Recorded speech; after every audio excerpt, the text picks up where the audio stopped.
नमस्कार, मी पंजाब डक्क। आज आहे 12 जुलै 2025 आणि मी आहे माझ्या मित्राच्या शेतामध्ये आणि त्यांच्या सोयाबीनच्या शेतामध्ये।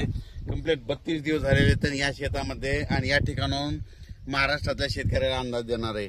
आज आहे 12 जुलै 2025। आणखीन तुम्हाला एक सांगतो की राज्यामध्ये 13 जुलै आणि 14 जुलैच्या दरम्यान राज्यामध्ये तुम्हाला सांगायचं झालं तर लातूर जिल्हा, सोलापूर जिल्हा, बीड जिल्हा, नगर जिल्हा, परभणी जिल्हा, जालना जिल्हा, संभाजीनगर, त्याच्यानंतर नांदेड जिल्हा ह्या भागामध्ये विखुरलेल्या स्वरूपाचा म्हणजे 13, 14, 15च्या दरम्यान भाग बदलत पाऊस येणार आहे। सर्वदूर नाही पडणार पण भाग बदलत 13, 14च्या दरम्यान पाऊस येणार आहे म्हणून हा अंदाज लक्षात येतो। सांगायचं झालं तर राज्यात म्हणजे पूर्व विदर्भामध्ये नागपूर, वर्धा, भंडारा या गोंदिया या पट्ट्यामध्ये आणखीन 2-3 दिवस तिकडल्या भागात पाऊस राहील।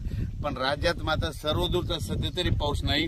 पण राज्यात मग तुम्हाला एक सांगू इच्छितो की राज्यामध्ये सध्या तरी विखुरलेल्या स्वरूपाचा भाग बदल जिथं पडला तिथं अर्ध्या तासाचा, 1 तासाचा, 20 मिनिटाचा, 10 मिनिटाचा असा पाऊस पडणार आहे म्हणून हा अंदाज लक्षात येतो। मग राज्यात मोठा पाऊस कधी येणार आहे तर माझी सगळ्याला विनंती आहे, तुम्ही काय करा, आणखीन 4-5 दिवस आहेत शेतीचे कामे करून घ्या। फवारण्या करायच्या तर करू शकता, खुरपण करू शकता।